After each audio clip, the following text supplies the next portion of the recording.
Bonjour Philippe Labro, les États-Unis vont se donner à nouveau où reconduire le président. Eh bien vous êtes toujours presque américain, de toujours. Vous dites mon Amérique à moi, c'est publié à La Martinière, 50 portraits comme 50 étoiles, qui ont façonné votre vie, votre regard sur l'Amérique. Oui, qui m'ont inspiré, que j'ai admiré. Certains, je les ai rencontrés, d'autres, je les ai vus sans les rencontrer. Et effectivement, ces 50 personnalités, aussi bien sport, politique, cinéma, littérature, mode, tout, qui font une espèce de brigade de créatifs, d'audacieux, de rebelles. De rebelles, oui. Souvent. Alors, des rebelles dans tous les domaines, on va voir dans la musique, dans la politique, et puis dans l'inventivité, on va voir par exemple Neil Armstrong, c'est évidemment la conquête spatiale. Oui, c'est la conquête spatiale, mais c'est aussi un homme qui, juste avant de remonter dans la capsule spatiale, a une phrase énigmatique qui dit « Good luck, Mr. Grodsky ». Personne n'a jamais su ce qu'il voulait dire. Oui. Et je donne une version assez salace, d'ailleurs. Oui. Un autre, c'est Al Capone, c'est l'Amérique des bandits. Ah oui, parce qu'Al Capone, on ne peut pas parler d'Amérique sans quand même parler du crime organisé. Hein.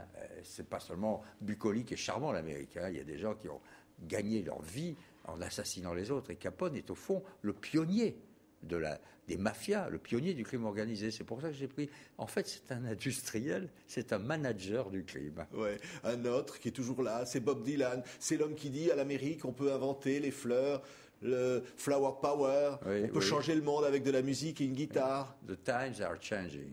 Les temps sont en train de changer. Il est rebelle dans sa musique, il est extraordinairement doué, une voix différente, un ton différent, une musique différente. Et puis après, il s'arrête et il fait ensuite des ballades, du country western. Il oublie qu'il a été une icône presque révolutionnaire. C'est très intéressant la vie de Dylan. C'est l'idée finalement du rêve américain. Oui. C'est l'idée que quand on est américain, on a un devoir de changer le monde entier. Oui, ils ont l'impression que parfois, oui, il y a un côté missionnaire. Un côté, je dois faire des choses. Je ne suis pas venu sur Terre simplement pour gagner ma vie. Je suis venu aussi pour changer effectivement la société. Un autre que vous avez choisi, Thomas Edison, lui, il change le monde, carrément. Écoutez, on ne serait pas là s'il n'y avait pas Edison. Hein. Il a inventé l'électricité. Hein. Et c'est pour ça que les gens me disent, mais pourquoi tu n'as pas mis Steve Jobs ou Bill Gates ou Zuckerberg? Je dis, parce que ce sont simplement les arrière-petits-enfants de Edison. Ce sont tous des ingénieurs.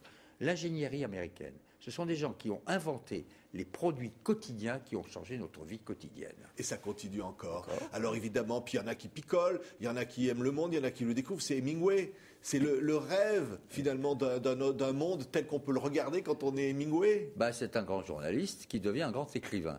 Et ça m'a évidemment inspiré. Et sa prose est remarquable. Il a une prose presque poétique.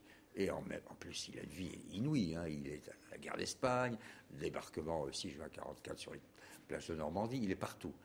En plus, c'est un personnage. Hein. Avec sa barbe, tout ça, ses nombreux mariages. Il est romanesque autant que ses romans. Ouais.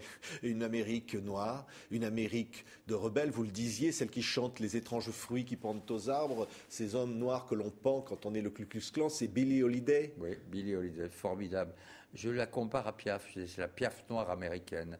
Elle vient de nulle part, elle a été droguée, elle a eu des divorces, c'est très malheureuse dans sa vie. Mais effectivement, elle chante avec ce qu'on appelle ses tripes, elle n'a jamais rien appris, et elle chante effectivement des paroles qui sont très fortes, très violentes. Le jazz, évidemment, on pourrait penser aussi à Armstrong, on peut penser à tout ça. Oui. C'est ça aussi l'Amérique. Oui, ils ont inventé une musique. Hein. Le jazz, ça vient de là-bas. Le blues vient de là-bas. Le rock and roll vient de là-bas. Chuck Berry, il est dans le bouquin aussi. Hein. Et puis Presley. Donc, tous ces gens-là ont fabriqué une musique qui a ensuite été reprise par les Anglais en particulier, les Beatles et les Stones, qui s'est répandue dans le monde entier. Dans le monde entier. Je ne suis pas plus américaniste qu'un autre. Il faut admettre qu'il y a une culture américaine, ce qui s'appelle le soft power, le pouvoir doux de leur culture qui a débarqué partout. Alors, il y a des choix, 50, il y en a que vous n'avez pas mis, mais il y en a que vous ne pouviez ne pas mettre, c'est évidemment Kennedy. Bien sûr. Alors évidemment, on aurait pu écrire un livre entier, il y en a eu.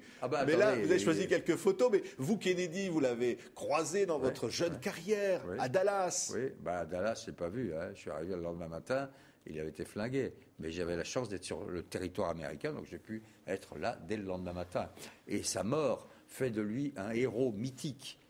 Et cet assassinat, qui encore aujourd'hui n'a pas trouvé de véritable réponse, bien sûr, intrigue tellement le monde entier qu'il devient, une légende. Oui, une autre légende, Steve McQueen. Oui. Le cinéma, parce qu'on dit lui-même, avec ses vestes de cuir, avec ses motos, c'est l'Amérique. C'est l'Amérique jeune, c'est l'Amérique qui veut... C'est l'Amérique cool. Il est cool, super cool. Hein. C'est la belle expression « grace under pressure », la grâce sous la pression.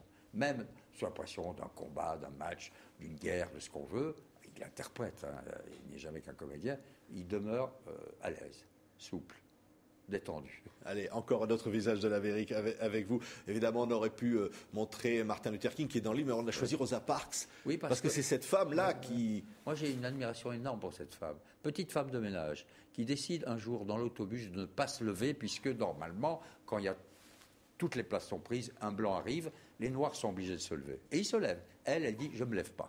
Et grâce à ce geste très courageux, elle va en prison bien sûr et tout, ça démarre une grève des usagers des autobus à Montgomery dans l'Alabama qui fait boule de neige, si j'ose dire, et qui fait que les droits civiques ont été en grande partie générés par cette femme. Parce qu'un inconnu qui s'appelle Martin Luther King arrive à Montgomery pour l'aider. Et tout démarre à partir de ça. Oui. Et voilà, une petite femme de ménage, modeste, mais qui avait décidé de dire non. Et ça, pour moi, c'est admirable. C'est admirable aussi que ces Italiens, que cette immigration. Ouais. On a une chanson, c'est New York, New York. C'est Sinatra, par exemple. Sinatra. Alors évidemment, on pourrait raconter ses rapports avec la mafia. Oui, mais qu'est-ce qui reste ? C'est ça. Il reste sa voix extraordinaire. Il reste que c'est aussi un très grand comédien de cinéma. Il ne faut pas oublier Sinatra dans Tant qu'il y aura des hommes et dans L'Homme au bras d'or. Il a au moins 2 grands films, 2 grands rôles. Mais puis il y a sa voix. C'est The Voice. Hein. C'est la voix de l'Amérique. Ouais. Aujourd'hui, c'est Obama, Mitt Romney. Alors peut-être demain, une autre Amérique. L'Amérique se réinvente tout le temps. Oui, bien sûr. Ce sont des hommes différents. Je ne suis pas sûr qu'ils trouveront à nouveau un Sinatra, un Hemingway, mais ils ont la capacité de rebondir, d'inventer et d'avancer. Oui, quand vous dites mon Amérique à moi, Philippe Labro, on a tous notre Amérique à moi. Ah ben je crois, oui. Moi, je pense que ça a influencé, ça continue d'influencer énormément de gens. C'est pas pour ça qu'on n'a pas notre culture, est importante, est capitale en France. Mais il faut l'admettre, oui. Sport, cinéma, littérature, musique, peinture, ils ont influencé le monde. Ça continuera toujours, même si parfois il y a une relation difficile, anti-américanisme. Voilà. Il y a un anti-américanisme très fort, même en France d'ailleurs. Oui, ça continuera. Mais maintenant, il faut bien voir que le centre de gravité du monde s'est déplacé vers l'Asie. Donc, il y a la Chine. Mais est-ce que la Chine va produire un Bob Dylan ? Je ne crois pas. Ouais. Est-ce que la Chine va nous offrir un Ralph Lauren ? Je ne pense pas. Vous voyez ? Ouais. Est-ce que la Chine va nous apporter un J.D. Salinger ? Je ne crois pas. Voilà.